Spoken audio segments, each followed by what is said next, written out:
Population दो part में divided है। एक तरफ वो लोग जो सिटी के अंदर रहते हैं और दूसरी तरफ वो लोग जो स्लम्स में रहते हैं। सिटी के अंदर रहने वाले लोग काफी ज्यादा अमीर होते हैं, इतने ज्यादा अमीर कि अगर कोई भी सामान थोड़ा सा भी गंदा हो जाए तो उसे साफ करने के बजाय नया खरीद लेते हैं। और दूसरी तरफ स्लम्स वाले लोगों को खाने और रहने के लिए भी सोचना पड़ता है। और इसी स्लम्स एरिया में हमारा मेन कैरेक्टर रूडो रहता है, जो अमीरों की बस्तियों में जाकर के गार्बेज रीडिंग करता है, मतलब छोटे मोटे सामान को कलेक्ट करता है जो अमीर लोग कूड़े में फेंक देते हैं। अब इन सबसे हटके इस एनिमे में एक पिट नाम की एक जगह है जहाँ अमीरों का कचरा फेंका जाता है। और सिर्फ कचरा ही नहीं, यहाँ पे खतरनाक क्रिमिनल्स को भी फेंक दिया जाता है। ये पिट कितनी गहरी है, इसके अंदर क्या है, ये किसी को नहीं पता, क्योंकि जो भी इसके अंदर गया वो कभी वापस नहीं आया। आगे इस एनिमे में हमें पता चलता है कि हमारे मेन कैरेक्टर को किसी इल्जाम में इस पिट के अंदर फेंका जा रहा है। अब ऐसा उसके साथ क्यों होता है और क्या वो सर्वाइव कर पाएगा, ये सब हमें इस एनिमे में देखने को मिलेगा। ये एनिमे काफी मजेदार होने वाला है, तो आपसे रिक्वेस्ट है कि वीडियो को लास्ट तक जरूर देखना। बट उससे पहले आप लोग फटाफट लाइक और सब्सक्राइब कर लो ताकि आपको इस तरह का कंटेंट मिलते रहे। तो चलो फिर शुरू करते हैं बिना किसी देरी के। कहानी की शुरुआत में हमें एक काफी साफ सुथरा शहर दिखाई देता है। यहाँ के लोग सिर्फ व्हाइट कपड़े ही पहनते हैं। उस शहर में जरा सी भी गंदगी नहीं होती। उसी शहर के एक घर में हमें एक छोटी सी बच्ची दिखाई देती है जिसका न्यू डॉल फट चुका होता है, जिसे सिर्फ ठीक किया जा सकता था। बट ये लोग काफी अमीर होते हैं, छोटी सी भी चीज खराब हो जाए तो उसे ठीक करने के बजाय नया खरीद लेते हैं। इसलिए उसकी माँ उस डॉल को कचरे में फेंक देती है। हमें दिखाई देता है कि ये शहर के लोग अपना सारा कचरा एक अंडरग्राउंड टनल के अंदर फेंक देते हैं, जिसके बाद उनका कचरे को एक ट्रक में भरकर शहर से दूर पीठ में फेंक दिया जाता है। उसी टनल में हमें एक लड़का दिखाई देता है जिसका नाम रूडो होता है, जो कि इस एनिमे का मेन कैरेक्टर है। रूडो एक वेयरहाउस के अंदर जाकर कचरे में से कुछ ढूंढ रहा होता है, लेकिन तभी एक गार्ड उसे देख लेता है।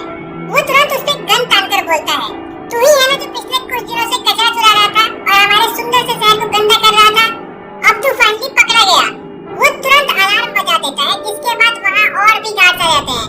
लेकिन रूडो कचरे का बैग उठाकर उनके मुंह पर फेंक देता है और एक वेंट के थ्रू वहाँ से भाग जाता है। पर क्योंकि अब अलार्म बज चुका था तो सारे गार्ड्स अलर्ट पर होते हैं। जैसे ही रूडो वेंट से बाहर निकलता है, कुछ गार्ड्स उस पर गोलियां चलाने लगते हैं, लेकिन रूडो काफी तेज होता है और उनसे बचकर भाग जाता है। हाँ, भागने के दौरान एक गोली उसके हाथ के पास से निकल जाती है, जिससे वो थोड़ा सा इंजर्ड हो जाता है। पर वो किसी तरह से निकल जाता है और अपने मन में बोलता है, क्या फालतू लोग हैं, जैसे मैंने उनका कोई कीमती सामान चुरा लिया हो। ये तो सिर्फ कचरा ही था। अगले ही सीन में शहर के लोग रूडो के बारे में बात कर रहे होते हैं कि कल रात फिर से किसी ने कचरा चुराने की कोशिश की। आखिर ऐसा क्यों करता है? ये जरूर उन ट्राइब फॉल्स का काम होगा। ट्राइब फॉल्स कौन है ये तो आपको थोड़ी देर में पता चल जाएगा।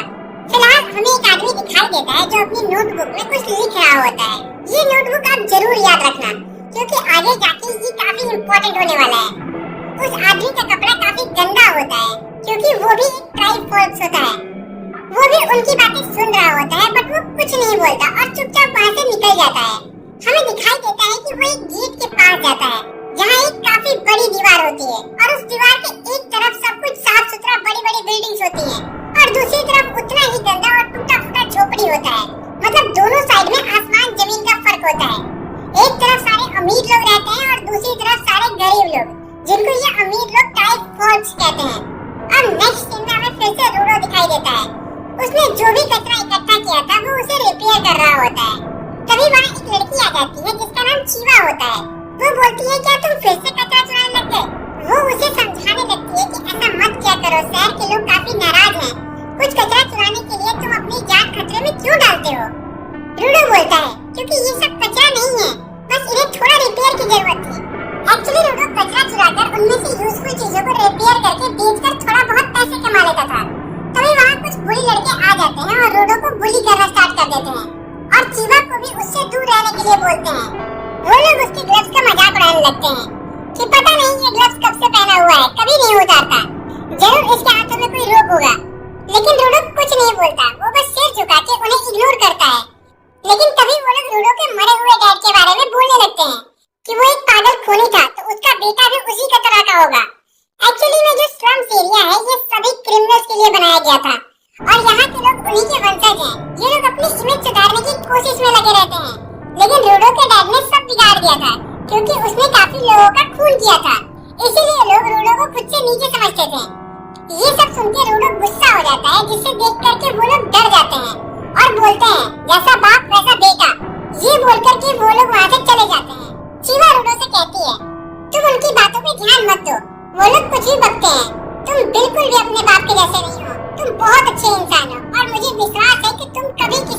नहीं करोगे। तभी चीवा की नजर उस डॉल पर पड़ती है जो रूडो कचरे से ले आया था। वो डॉल उसे काफी पसंद आ जाता है। एक्चुअली रूडो उस डॉल को बेचने के लिए नहीं लाया था, बल्कि वो चीवा को देना चाहता था। लेकिन इससे पहले कि वो दे पाए, चीवा की माँ आ जाती है और उसे लेके चली जाती है। इसके बाद रूडो भी अपने घर वापस चला जाता है। उसके घर में हमें वही आदमी दिखाई देता है जो स्टार्टिंग में नोटबुक में कुछ लिख रहा था। उसका नाम रेक्टो होता है।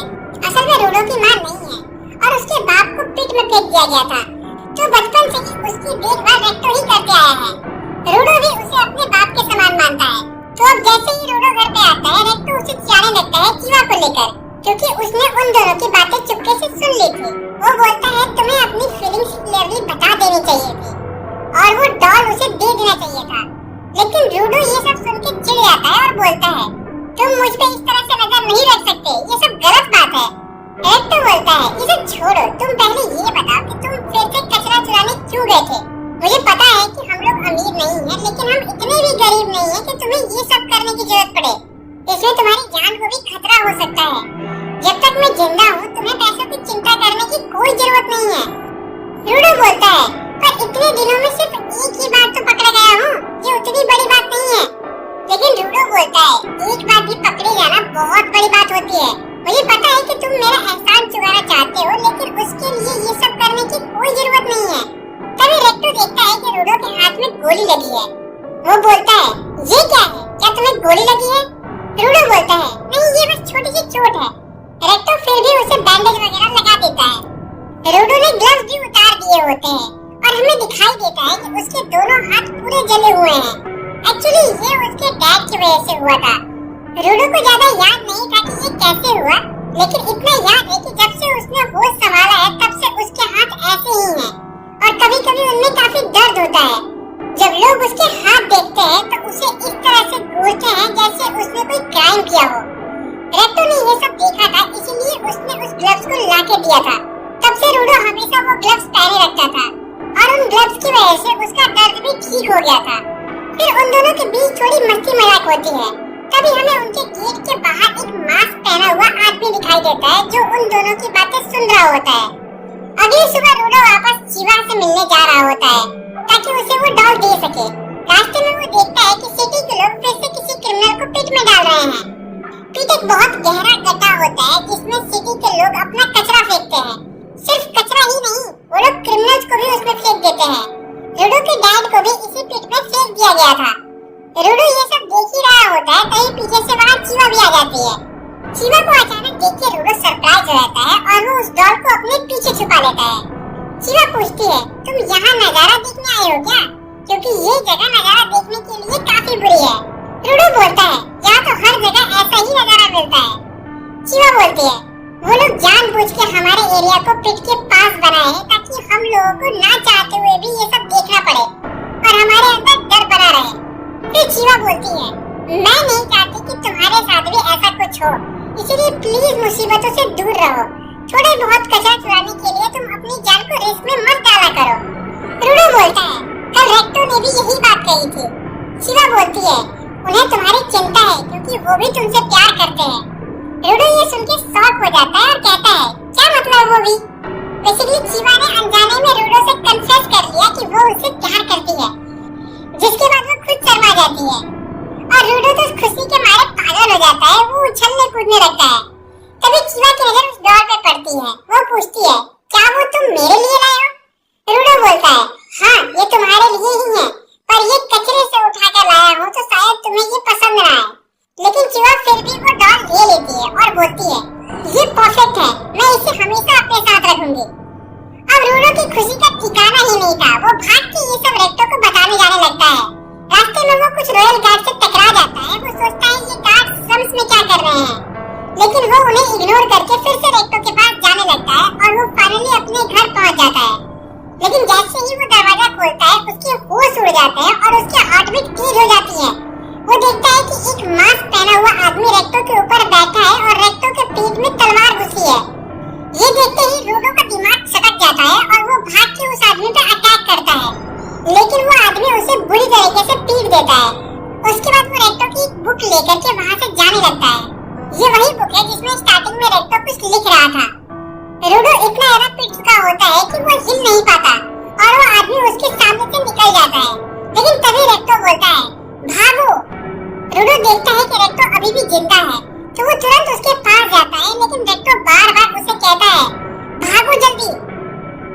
रूडो एक भी नहीं सुनता। वो बोलता है मैं डॉक्टर को लेकर आता हूँ। लेकिन तभी वहाँ गेट पे गार्ड आ जाते हैं और रूडो को पकड़ लेते हैं। उन्हें लग रहा था कि रूडो ने ही रेक्टो को मारा है। रूडो बोलने लगता है कि ये क्या कर रहे हो तुम, मैंने कुछ नहीं किया, जिसने मारा है वो अभी अभी बाहर गया है, उसके पीछे जाओ तुम लोग। लेकिन उसकी बातों पर कोई विश्वास नहीं करता। तो रूडो बोलता है ये अभी भी जिंदा है, तुम किसी से पूछ लेना, मैंने नहीं किया, लेकिन पहले इसे डॉक्टर के पास ले चलो। लेकिन गार्ड बोलते हैं ठीक से देखो वो मर चुका है और तुम्हारे कपड़ों पे खून भी लगा है। रूडो बहुत समझाने की कोशिश करता है लेकिन कोई नहीं सुनता और एक पंच मार के उसे बेहोश कर दिया जाता है। ये खबर आसपास के लोगों में भी फैल जाती है कि बाप की तरह बेटा भी कातिल निकला। थोड़ी देर बाद रूडो को भी पिट में फेंकने की तैयारी होने लगती है। वो बोलते हैं भले ही तुमने किसी ट्राइब फॉल्स का मर्डर किया है, लेकिन किसी का भी मर्डर एक दंडनीय अपराध है और इस जुर्म के लिए तुम्हें पिट में फेंका जाएगा। रूडो को बिल्कुल समझ नहीं आ रहा था कि ये सब क्या हो गया अचानक से। अभी कुछ देर पहले वो इतना खुश था और अभी एक साथ मुसीबतों का पहाड़ टूट गया। न सिर्फ उसने अपने फादर फिगर रेक्टो को खोया, बल्कि उसके मर्डर के इल्जाम में उसे फंसा दिया गया। वो पूरी तरह से टूट चुका था। तभी उसकी नजर चीवा पे पड़ती है। वो चिल्ला के बोलता है मेरी हेल्प करो, मैंने कोई मर्डर नहीं किया है।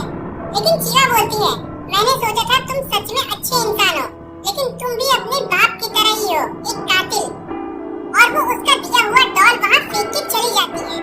ये देख करके रूडो और ज्यादा टूट जाता है, क्योंकि जो लड़की आज तक उसे समझती थी अब वो भी उसे नहीं समझ रही थी। सभी लोग नारे लगाने लगते हैं इस कचरे को पिट में फेंक दो। रूडो बोलता है असली कचरा तो तुम लोग हो, तुम लोगों के पास आँख कान सब कुछ है, लेकिन कभी यूज नहीं करते। तुम लोगों को मेरी जगह मरना चाहिए। तभी रूडो की नजर उस मास्क वाले आदमी पे पड़ती है जिसने रेक्टो को मारा था। वो भी वहाँ पे था, लेकिन उसी वक्त उसे नीचे फेंक दिया जाता है। रूडो चिल्ला के बोलता है मैं जरूर वापस आऊंगा और तुम सबको मार डालूंगा। वो पिट इतना गहरा होता है कि रूडो लगातार गिरते जा रहा था। गिरते गिरते वो बेहोश हो जाता है। फिर कुछ देर बाद जैसे ही उसे होश आता है, वो देखता है कि वो जिंदा बच गया है और एक कचरे के ढेर में पड़ा है। वहाँ काफी ज्यादा बदबू होती है, उसके चारों तरफ सिर्फ कचरा ही कचरा होता है। लेकिन तभी उसके पीछे एक जाइंट मॉन्स्टर आ जाता है जो सिर्फ कचरे से बना होता है। उसे देखते ही रूडो को रियलाइज हो जाता है कि पिट में सिर्फ कचरा ही नहीं होता और वो तुरंत उससे दूर भागने लगता है। लेकिन वहाँ एक के बाद एक जाइंट मॉन्स्टर्स आने लगते हैं। सारे मॉन्स्टर्स कचरे से ही बने होते हैं।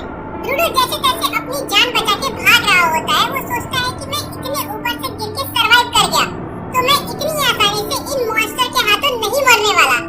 लेकिन तभी उसे खून की उल्टियां होने लगती है। ये सब पॉल्यूशन की वजह से हो रहा था। वहाँ इतनी गंदी हवा थी कि सांस लेना भी मुश्किल हो रहा था। लेकिन वो फिर भी किसी तरह से खुद को संभालता है और वहाँ पड़ी हुई एक रॉड उठाता है और उन मॉन्स्टर से फाइट करने का डिसाइड करता है। तभी हमें वहाँ एक मास्क लगाया बंदा दिखाई देता है जो दूर बैठकर अपने स्कोप से रूडो को देख रहा होता है। वो देखता है कि रूडो मॉन्स्टर से फाइट कर रहा है सिर्फ एक रॉड के साथ है।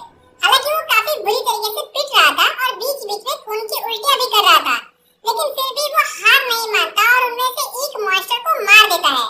लेकिन तभी वहाँ दूसरा मॉन्स्टर आ जाता है और वो अटैक कर देता है। रूडो काफी दूर जा गिरता है। वो देखता है वहाँ एक मास्क लगाया बंदा होता है जो एक अम्ब्रेला लिया होता है। वो बंदा रूडो को सबसे पहले एक गैस मास्क देता है। मास्क पहनते ही उसकी खून की उल्टियां बंद हो जाती है और वो नॉर्मली सांस ले पा रहा था। अब तो वो काफी सारे क्वेश्चन पूछने लगता है कि कौन हो तुम, ये मॉन्स्टर कौन है, हम कहाँ हैं? लेकिन वो बंदा धीरे से बोलता है चुप हो जाओ। लेकिन रूडो बोलता है कैसे चुप हो जाओ, मुझे बताओ, मैं अभी अभी यहाँ आया हूँ, मुझे कुछ भी नहीं पता है, कुछ तो बता दो। वो बंदा फिर से धीरे से बोलता है अपना मुंह बंद करो। रूडो बोलता है तुम इतनी धीरे धीरे क्यों बोल रहे हो, मुझे कुछ समझ नहीं आ रहा है तुम क्या बोल रहे हो, और उस पर चिल्लाने लगता है। जिसके बाद वो बंदा भी गुस्सा हो जाता है और रूडो पे चिल्लाने लगता है तुम थोड़ी देर अपना मुंह बंद नहीं कर सकते क्या? ये मॉन्स्टर साउंड पे रिएक्ट करते हैं और अब हमारे पीछे आ रहे हैं तुम्हारी वजह से। थोड़ा सब्र रख लेते तो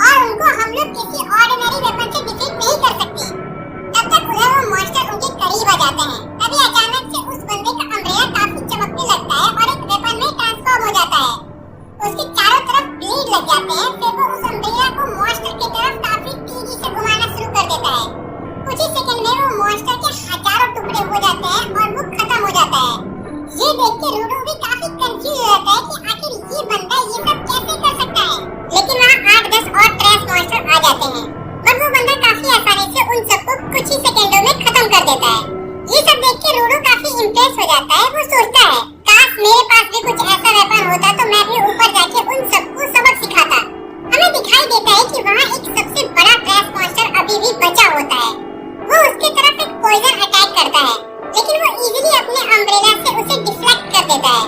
फिर वो अपने अम्ब्रेला का साइज बढ़ा के उस मॉन्स्टर के भी टुकड़े कर देता है। उसके बाद वो रूडो के पास आता है और पूछता है, तुम ठीक हो ना? रूडो बोलता है, आखिर तुम कौन हो? वो बोलता है, मेरा नाम इंजन है और मैं एक क्लीनर हूँ। वो बोल ही रहा होता है कि रीडो बेहोश हो जाता है। रीडो को रेक्टो की बात याद आने लगती है कि वो कहता था कि ऑब्जेक्ट में भी जान होती है। अगर तुम किसी चीज को लंबे समय तक ध्यान रखोगे तो उसमें सोल आ जाती है, तभी उसे होश आ जाता है। लेकिन वो देखता है कि वो चेन से बंधा होता है और इंजन उसे घसीट कर ले जा रहा होता है। रूडो बोलता है, ये क्या कर रहे हो तुम? मुझे छोड़ दो, मेरे पास इन सब चीजों के लिए टाइम नहीं है, मुझे वापस ऊपर जाना है। इंजन बोलता है, सॉरी, ये तो पॉसिबल नहीं है। जहाँ से तुम आए हो उसे हम स्पेयर बोलते हैं और वो कभी एक जगह पे नहीं होता, मतलब कंटिन्यूअसली मूव करते रहता है। इसलिए शांत हो जाओ क्योंकि अब तुम हमेशा के लिए यहाँ फंस चुके हो। बट रूडो बोलता है, जो भी हो मुझे कोई नहीं रोक सकता वापस स्पेयर जाने से। कोई ना कोई तरीका जरूर होगा। तुम मुझे सब कुछ बताओ, इस वर्ल्ड के बारे में, तुम्हारे उस पावर के बारे में और उन मॉन्स्टर्स के बारे में। जब तक तुम मेरे सारे सवालों का जवाब नहीं दोगे मैं चुप नहीं रहूंगा। एंजल बोलता है, सीरियसली तुम्हें चुप नहीं रहने आता? ठीक है, तुम्हें इतना ही शौक है इस वर्ल्ड के बारे में जानने का, तो चलो मैं तुम्हें दिखाई देता हूँ। और वो रूडो को खींचते हुए एक सुनसान वैली में ले जाने लगता है। वो बोलता है, यहाँ तुम्हारे सवालों का जवाब मिलेगा। इतना बोल करके वो उसे छोड़कर वहाँ से चला जाता है। रूडो देखता है कि वहाँ कुछ ट्रक वगैरह होते हैं और 4-5 लोग होते हैं जो गैस मास्क लगाए होते हैं। वो लोग रूडो के पास आते हैं और पूछते हैं, क्या तुम स्पेयर से आए हो? रूडो बोलता है, हाँ मैं स्पेयर से नीचे गिरा हूँ। इतना सुनते ही वो लोग अपने मास्क उतार करके फेंक देते हैं और काफी एक्साइटेड हो जाते हैं। वो बोलते हैं, क्या सच में तुम स्पेयर से आए हो?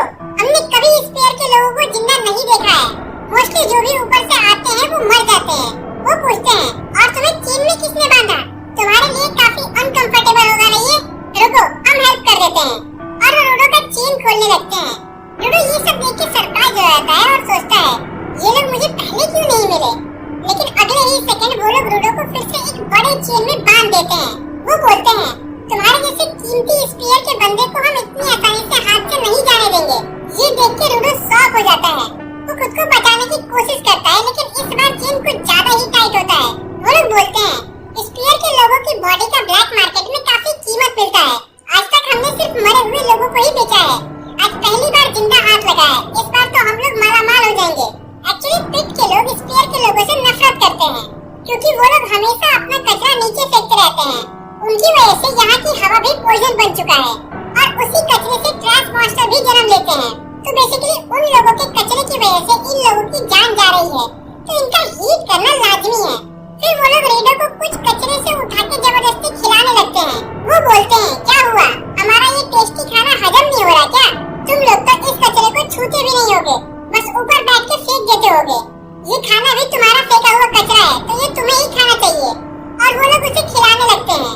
लेकिन रूडो को गुस्सा आ जाता है और जो आदमी उसे खाना खिला रहा था उसके हाथों को जोर से बाइट कर लेता है। वो इतना जोर से बाइट करता है कि उसके फिंगर में सिर्फ हड्डियां बचती हैं और उसका सारा फ्लैश को वो चबा के खा जाता है।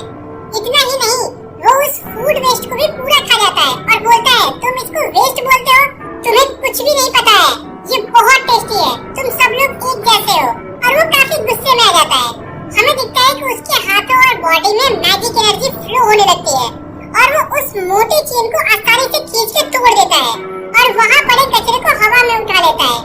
हमें दिखता है कि इंजन ये सब दूर बैठ के अपने स्कोप से देख रहा होता है और बोलता है, मैं बिल्कुल सही था तुम्हारे बारे में। रूडो को फिर से रेक्टो की बात याद आती है। अगर तुम किसी भी चीज को लंबे समय तक केयर करोगे तो उसके अंदर सोल आ जाती है।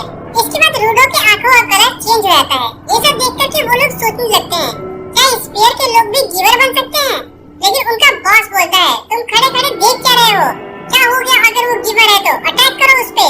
लेकिन रूडो अपने चेन से अटैक करने लगता है जिसकी वजह से कोई भी उसके पास नहीं आ पाता।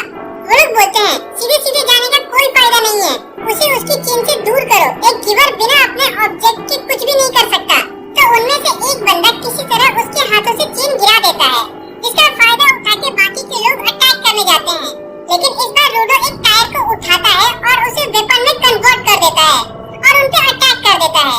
ये देख करके इंजन भी पूरा एक्साइटेड हो जाता है क्योंकि नॉर्मली गिवर सिर्फ एक ही ऑब्जेक्ट को ही कंट्रोल कर सकते थे। इधर कुछ ही देर में रूडो वहाँ बाकी लोगों की बैंड बजा देता है और और उनके बॉस को जान से मारने वाला होता है, लेकिन तभी इंजन आके उसे रोक लेता है। तब जाकर के रूडो का आई कलर वापस नॉर्मल हो जाता है, लेकिन उसे कुछ भी याद नहीं होता कि उसने क्या किया अभी। वो सोचता है कि मुझे बस इतना याद है कि मैं रेक्टो के बारे में सोच रहा था, उसके बाद कुछ याद नहीं। क्या मैंने ये सब अपने ग्लव से किया है? एंजन बोलता है ये नॉर्मल है फर्स्ट टाइम यूज करने के बाद। वो बोलता है सॉरी, मुझे तुम्हें इस तरह छोड़ के नहीं जाना चाहिए था, लेकिन मुझे ये करना पड़ा तुम्हारी पावर को अवेक करने के लिए, जो कि अब हो गई है। तो मैं तुम्हें सब कुछ बताने वाला हूँ जो तुम जानना चाहते हो, लेकिन उसके लिए तुम्हें हमारे साथ काम करना होगा। हमारे ग्रुप को क्लीनर बोलते हैं और हमें तुम जैसे एक्सेप्शनल लोगों की काफी जरूरत है। लेकिन रूडो बोलता है नो थैंक यू। फिर उसके बाद एंजन उसको डॉक्टर के पास ले जाके इलाज वगैरह करवाता है। फिर वो और एंजन वहाँ से जाने लगते हैं। रूडो एंजन को थैंक यू बोलता है और कहता है कि मुझे जानना है कि यहाँ हो क्या रहा है। तो एंजन कहता है कि अब तो तुम समझ ही गए होगे कि यहाँ स्फेराइड के लोगों को किस तरह से देखते हैं।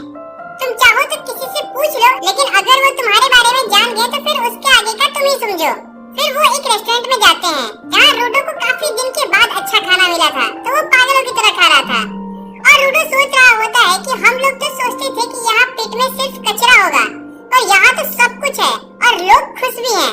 फिर एंजन रूडो से उसका नाम पूछता है और बताता है कि यहाँ सिर्फ कचरा ही नहीं जमा होता, यहाँ इमोशंस भी जमा होते हैं, जिसे हम एनिमा कहते हैं। और जब एनिमा एनर्जी का फॉर्म लेता है तो उसके अलग अलग फॉर्म्स बनते हैं, और उन्हीं में से एक ट्रैश बीस्ट भी होता है, जो इंसानों को देखते ही उन पर अटैक कर देते हैं। आमतौर पर वो डम में ही रहते हैं, लेकिन कभी कभार सिटी में भी आ जाते हैं। अब जैसा कि मैंने तुम्हें बताया, वो एनिमा से बने होते हैं, तो उन्हें किसी आम हथियार से डिस्ट्रॉय नहीं किया जा सकता। उन्हें तुम्हारे ग्लव्स डिस्ट्रॉय कर सकते हैं। अब थोड़ा सिंपल तौर पे समझाऊं तो जिस भी चीज को इंसान काफी लंबे समय तक संभाल के रखता है, उसका देखभाल करता है, उसमें एनिमा आ जाता है, और उसे ही हम वाइटल इंस्ट्रूमेंट कहते हैं। और एक ट्रैश बीस्ट के एनिमा को सिर्फ वाइटल इंस्ट्रूमेंट का एनिमा ही हरा सकता है। ऐसे कुछ ही लोग हैं जो वाइटल इंस्ट्रूमेंट की पावर को बाहर निकाल सकते हैं। हम दोनों में ये पावर्स हैं और हम इसलिए गिवर्स हैं, और इसी वजह से तुम्हें हमारे ग्रुप क्लियर्स में आना चाहिए। रूडो एक्साइटेड होकर पूछता है तो फिर तुम मुझे ऊपर जाने का तरीका बता दोगे ना? एंजन कहता है सच बोलो तो ये मुझे भी नहीं पता। फिर रूडो गुस्से में आके कहता है तो तुम बस मुझे पागल बना रहे थे इतने टाइम से। एंजन कहता है हमारे बॉस को बहुत कुछ पता है, शायद उन्हें इसका तरीका भी पता हो। फिर एंजन वहाँ से जाने लगता है और रूडो को कुछ पैसे देता है कि कुछ खा लेना। रूडो थैंक यू बोल ही रहा होता है कि एंजन कहता है अरे थैंक यू मत बोलना, ये तुम्हारे ही कपड़ों को बेचकर पैसे लाया हूँ, रख लो। और फिर आगे चला जाता है। रूडो कहता है साले तूने मेरे कपड़े बेचे, एक बार ऊपर चला जाऊं फिर तो तुझे बताता हूँ मैं। वो ये सब बोल ही रहा होता है कि तभी एक बिल्ली आती है और उसके पैसे वाले बैग को उठा करके भाग जाती है। रूडो उसके पीछे भागता है। रास्ते में उसे एक बंदे की लकड़ी मिलती है, तो वो उसी से बिल्ली को पकड़ लेता है। तभी पीछे से वो बंदा आता है और काफी गुस्से में कहता है ओए वो मेरी है चोर कहीं के। रूडो कहता है वो मेरे पैसे हैं। वो बंदा कहता है पैसे नहीं, वो डंडा मेरा है। और रूडो को धक्का देकर के वो डंडा लेकर सूंघने लगता है और उस डंडे से लाइट निकलने लगती है और वो एक मस्त सी लोहे की वेपन में बदल जाती है। असल में ये बंदा भी एक गिवर था और वो डंडा उसका वाइटल इंस्ट्रूमेंट था, इसलिए अब वो रूडो पर गुस्सा है और वो सीधा रूडो पर अटैक कर देता है। रूडो को कुछ समझ नहीं आ रहा होता है कि उसने ऐसा क्या गलती कर दिया जो इतना भड़क गया है ये। फिर वो कहता है मिस्टर नेचुरल तुम्हें अब भुगतना पड़ेगा। रूडो कहता है क्या तुम मुझे जानते हो? वो बंदा कहता है हाँ मुझे एंजन ने सब बता दिया है, मेरा नाम जानका निजुका है और मैं तुम्हारा ट्रेनर हूँ। रूडो कहता है अरे मैं तो बस उस बिल्ली को पकड़ ही तो रहा था। तो जानका कहता है क्या तेरे बाप ने तुझे सिखाया नहीं कि दूसरों की चीजें नहीं लेते? चूंकि रूडो रेक्टो को अपना बाप मानता था, तो वो ये सुन के गुस्सा हो जाता है कि उसने रेक्टो की बेइज्जती कैसे की, और उसकी आंखें बिल्कुल लाल हो जाती हैं। तभी उसे रेक्टो की बात याद आती है। उसने कहा था कि अगर तुम चाहते हो कि तुम्हारी लोग बात सुने तो गुस्सा ना होके सामने वाले की बात को समझो। ये याद करके रूडो शांत हो जाता है और सोचता है कि अगर कोई मेरे ग्लव्स ले लेगा तो मैं भी ऐसा ही गुस्सा हो जाऊंगा, इसलिए ये इतना गुस्सा कर रहा है। फिर रूडो उससे माफी मांगता है। जानका भी शांत हो जाता है और कहता है चलो आखिर में तुमने मुझे ये दे दिया तो कैसा गुस्सा करना। रूडो शॉक हो जाता है कि मैंने ये सिचुएशन अकेले हैंडल कर ली और वो खुश भी हो जाता है। फिर जानका उसे बड़े ही प्यार से और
पता नहीं है तो अपना मुंह बंद रखो।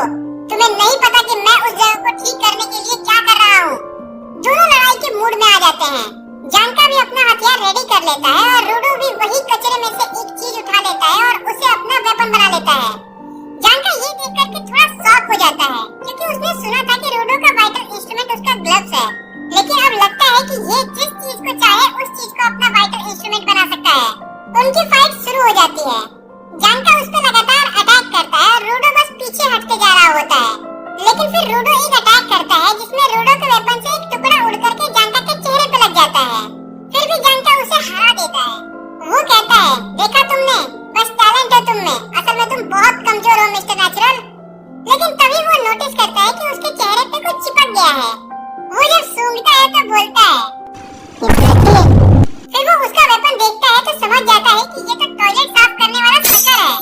वो कहता है, तुम ये क्या यूज कर रहे हो, पागल हो गए हो क्या? रूडो कहता है, मुझे कुछ समझ नहीं आ रहा है पर मैं इतना जानता हूँ कि तुम अब नहीं बचने वाले हो। और वो जानका पे बैक टू बैक सकर पे लगी टट्टी से अटैक करने लगता है। जानका बेचारा लड़ नहीं पाता, बस वो डॉज कर रहा होता है। जानका लिटरली भागने लगता है उससे। रूडो ये सब अनजाने में कर रहा था और उसे पता नहीं होता है कि ये टॉयलेट साफ करने वाला सकर है। और वो सोच रहा था कि उसके हाथों में कोई ऑसम वेपन लग गया है जिससे जानका को भी डर लग रहा है और वो उसका पीछा करने लगता है।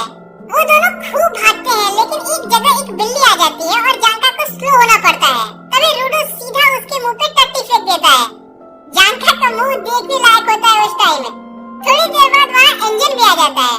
वो दोनों को देख करके सोचता है कि इन दोनों की तो दोस्ती हो गई है, लेकिन असल बात जानकर कि वो पागलों की तरह हंसने लगता है और कहता है, मैंने पहली बार सुना है कि कोई किसी को टट्टी से हरा दिया है। जानका बेचारा मुंह छुपाए फिर रहा था और रूडो को भी समझ आ जाता है कि मैं इतनी अकड़ में इसके साथ तब से टट्टी से लग रहा था। तभी हम एक और लड़की को देखते हैं जो गाड़ी के पीछे लेटी होती है। उसका नाम रियो होता है और पता नहीं क्यों पर उसे रूडो के बाल बहुत अच्छे लगते हैं। पूरे रास्ते वो उसके बालों में ही हाथ घुमाते रहती है। रूडो शॉक हो जाता है कि कोई लड़की मेरे बाल सहला रही है, क्या यहाँ ऐसा ही होता है? फिर वो चारों सीधा क्लीनर्स के हेडक्वार्टर चले जाते हैं। उनका हेडक्वार्टर काफी बड़ा होता है। अंदर जाके एंजन रूडो की मुलाकात वहाँ के रिसेप्शनिस्ट से करवाता है जिसका नाम सैम्यू होता है।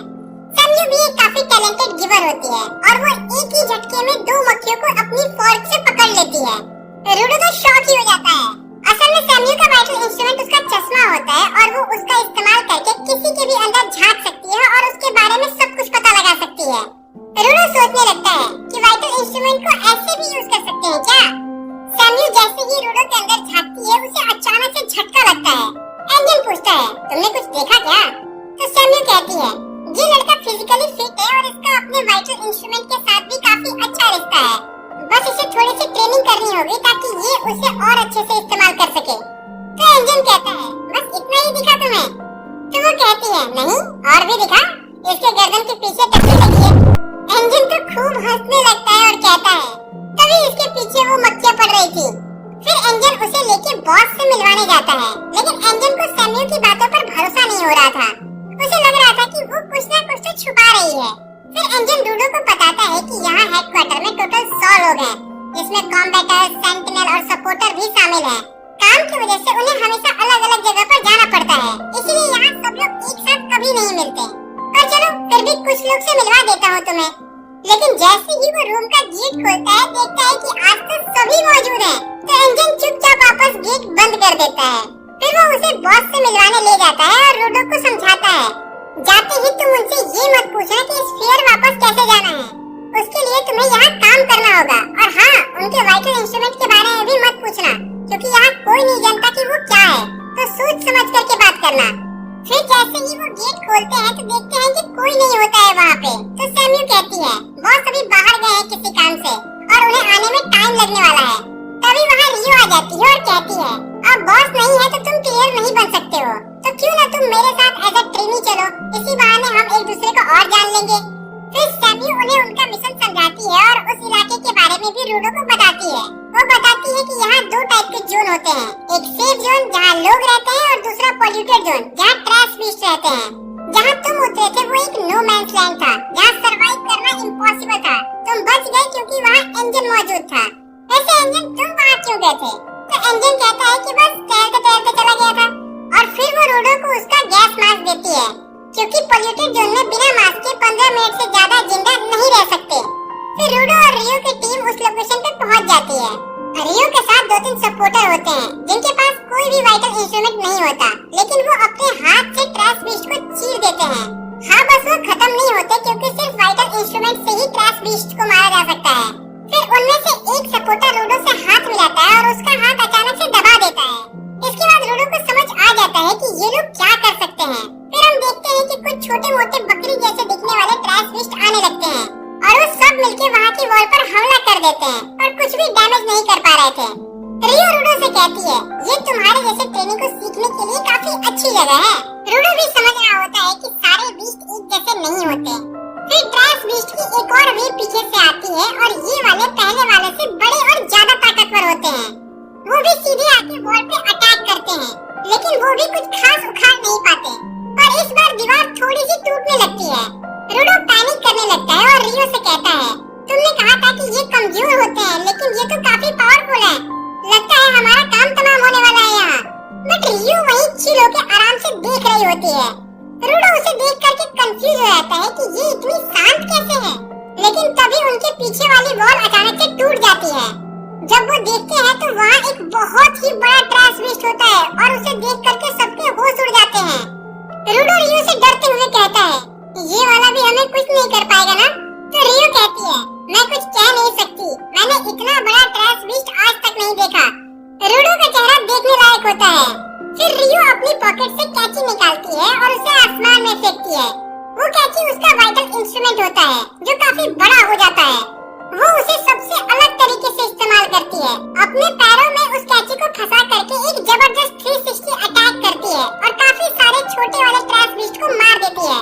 और जिस तरह वो ट्रैश बीस्ट को मार रही थी, रूडो देख करके शॉक हो जाता है। तभी एक सपोर्टर रूडो से कहता है, ध्यान रखना बच्चे, सब तरफ देखते रहना और चौकन्ने रहना। और तभी रूडो के पीछे से एक ट्रैश बीस्ट अटैक कर देता है, लेकिन वो अटैक सपोर्टर रोक लेता है और वो उसे उठा करके सीधे रियो पर फेंक देता है, जिसे रियो मक्खन की तरह काट देती है और कहती है, और भेजते रहो, आज मैं सबका काम खत्म करूंगी।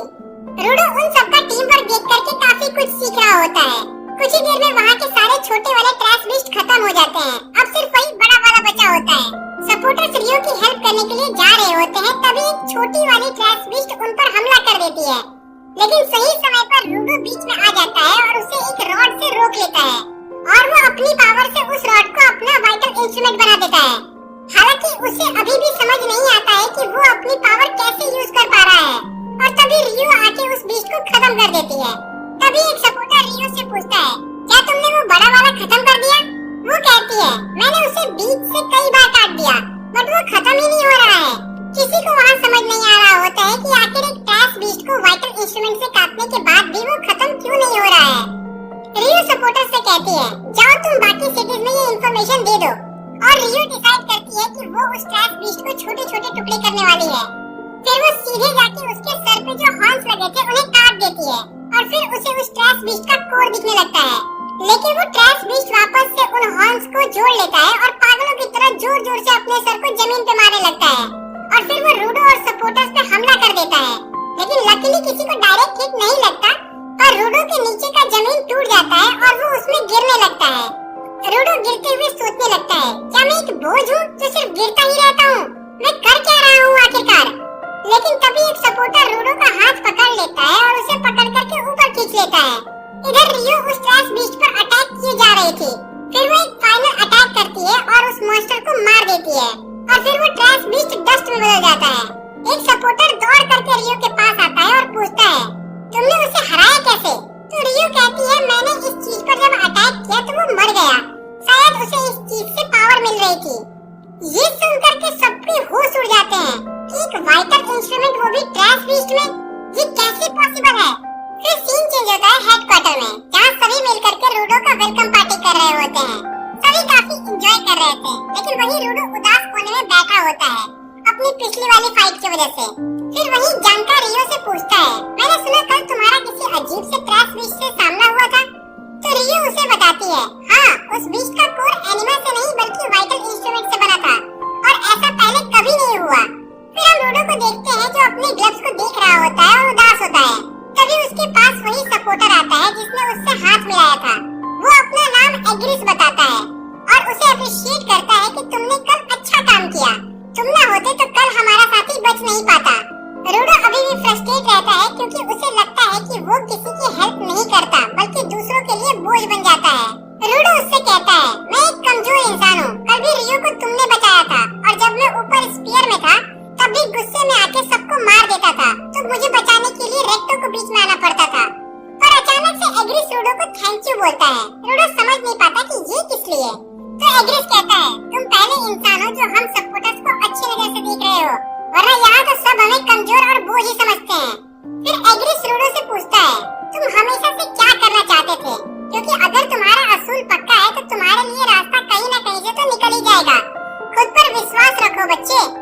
रूडो को ये सुनकर के काफी हिम्मत मिलती है। तभी वहाँ एंजन, रियो और जांका भी आ जाते हैं। रियो कहती है, ये पार्टी तुम्हारे लिए है तो खा लो कुछ, वरना बाद में कुछ नहीं मिलेगा।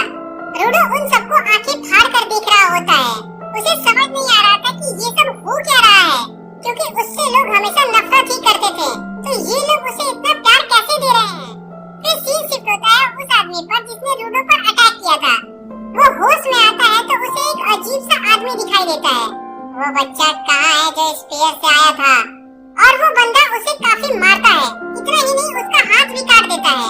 वो आदमी उसके सामने भीख मांगने लगता है, मुझे छोड़ दो, मैंने तुम्हें सब कुछ बता दिया है। लेकिन वो बंदा, उसे मॉन्स्टर कहना सही होगा क्योंकि वो इंसान ही नहीं था। उसके बाल, नाखून, आँख सब बहुत अजीब होते हैं। वो उसके मुंह में अपना नाखून डाल करके उसे मार देता है।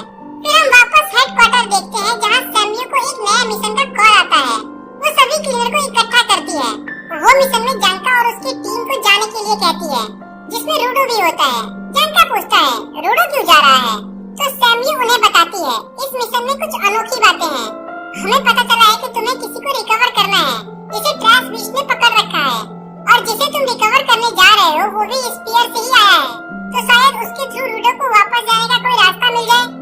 रूडो को सेल्फ डाउट होता है, कहीं मैं फिर से बोझ न बन जाऊं, पर शायद मुझे रास्ता मिल गया तो फिर वो जाने के लिए रेडी हो जाता है। फिर वो सभी लोग लोकेशन पे निकल जाते हैं। वो थोड़ी देर चलते हैं तभी उन्हें एक लड़की मिलती है जो बताती है कि उसने ही उनको इन्फॉर्मेशन दी है, और वो कहती है कि चलो मैं तुम्हें वहाँ ले चलती हूँ। फिर वो लीड करने लगती है, लेकिन जांका को पता नहीं क्यों उस लड़की पर शक हो रहा था कि वो झूठ बोल रही है, क्योंकि ट्रैश बीस्ट कभी भी किसी को जिंदा नहीं छोड़ते, और ये कह रही है कि वो उसे उठा के ले गए। फिर वो उन्हें एक बिल्डिंग के पास ले जाती है और बोलती है वो यही ले गया था उसे। सब अंदर जाते हैं और देखते हैं कि एक चेयर पर कोई बैठा है, लेकिन तभी वो लड़की उन्हें धक्का देने लगती है, जाओ उसे बचाओ, जल्दी जाओ। जब वो थोड़ा नजदीक जाते हैं तो देखते हैं कि वो एक डॉल है। वो लोग समझ जाते हैं कि ये ट्रैप है, और वो रिएक्ट कर पाते उससे पहले ही उनके पैरों तले जमीन खिसक जाती है और वो सब नीचे गिर जाते हैं। लकीली किसी को चोट नहीं लगती, पर उन्हें समझ नहीं आता कि अचानक से जमीन कीचड़ कैसे बन गई। तभी वहाँ दो अजीब लोग आ जाते हैं। उनके हाथों में पर्पल लैंटर्न होता है। जांका समझ गया होता है कि ये काम इनका ही है, और वो उन्हें रेडर्स कहता है। रूडो पूछता है, रेडर्स क्या होते हैं? तो एग्रिस बताता है कि रेडर्स लुटेरे होते हैं। स्टार्टिंग में वो छोटी मोटी चोरियां करते थे, लेकिन अब वो लोग अलग अलग एक्सपेरिमेंट्स करते हैं जो कि बहुत खतरनाक होते हैं, और रेडर्स के पास भी गिवर जैसी पावर होती है। फिर इग्रिस, रूडो और बाकी के सपोर्टर्स वहाँ से बाहर निकलने का रास्ता ढूंढने लगते हैं, और जांका उनको रोकने के लिए वहीं रुकता है। जांका कहता है, लगता है तुम सब लोगों को सिर्फ उस स्फीयराइट की तलाश है, क्या उसे बेच करके पैसे कमाना चाहते हो? तो वो कहते हैं, हमें उसे बेचना नहीं है, बल्कि उसके थ्रू हम स्फीयर के बारे में और जानकारी जमा करेंगे। तभी वो लड़की रेडर अपनी पावर से बहुत सारे मिट्टी के डॉल्स बना देती है। जांका उसकी पावर देख करके समझ जाता है कि यही अब तक कर रहे थे सब कुछ, मतलब यहाँ कोई ट्रैश बीस्ट नहीं है, और वो भी फाइट के लिए रेडी हो जाता है। फिर वो उन डॉल्स को तोड़ना स्टार्ट कर देता है, लेकिन उन्हीं डॉल में से किसी एक में उसका पार्टनर होता है, जो अचानक से निकल करके जांका पर हमला कर देता है, और फिर वापस से डॉल में छुप जाता है। जांका को थोड़ी चोट लगती है, लेकिन वो फिर से उठ जाता है और दोबारा उन डॉल्स को तोड़ने लगता है। लेकिन चाहे वो कितनी बार भी डॉल्स तोड़ रहा था, असली वाला डॉल जिसमें उसका पार्टनर छुपा था वो पकड़ ही नहीं पा रहा था, और वो जांका पर बैक टू बैक अटैक करते जा रहे थे। लड़ते लड़ते जांका एक जगह पर गिर जाता है, और वहाँ की जमीन अचानक से दलदल में बदल जाती है। वो लड़की हंसने लगती है और कहती है, मैंने यहाँ की कुछ जगह पहले से ही कीचड़ में बदल दी थी, अब तुम जितना हिलोगे उतनी ही जल्दी मरोगे। तो तो जानका कहता है चुप हो जा पागल औरत, और वो उनकी चाल समझने की कोशिश करने लगता है। वो समझ जाता है कि वो लड़की अपने हाथ में लिए शवल से मिट्टी को कंट्रोल करती है और तभी उसका पार्टनर जानका पे अटैक कर देता है। लेकिन फिर वो नोटिस करता है कि ये लोग स्नो में चलने वाले चप्पल पहने हुए हैं। आखिर इन चप्पलों की वजह से ही ये लोग इतने इजीली कीचड़ पर चल पा रहे हैं। मतलब मुझे कुछ ऐसा करना होगा जो ये समझ ना पाए। और वो उन पे चिल्लाते हुए कहता है बहुत हो गया तुम्हारा, अब मैं दिखाता हूँ कि मैं अपने वाइटल इंस्ट्रूमेंट के साथ मिलकर क्या कर सकता हूँ। फिर वो अपना डंडा जोर से जमीन पर मारता है और उससे उसे एक एक्सरे विजन मिल जाता है और फिर वो सारे मिट्टी के पुतलों को स्कैन करके उसके पार्टनर को पिन पॉइंट कर लेता है और फिर एकदम चीते की रफ्तार में जाके उन दोनों को एक ही बार में खत्म कर देता है। फिर जानका कहता है तुम तो एक ही बार में ढेर हो गए। तभी उसके पीछे से आवाज आती है तुम्हारा भी यही हाल होगा। और इसी के साथ ये पार्ट यहीं पे खत्म हो जाता है। अगर आपको ये एनीमे अच्छा लगा और इसका नेक्स्ट पार्ट चाहिए तो कमेंट में जरूर बता देना और वीडियो पे 1K लाइक और 100 कमेंट कर देना। नेक्स्ट पार्ट आ जाएगा।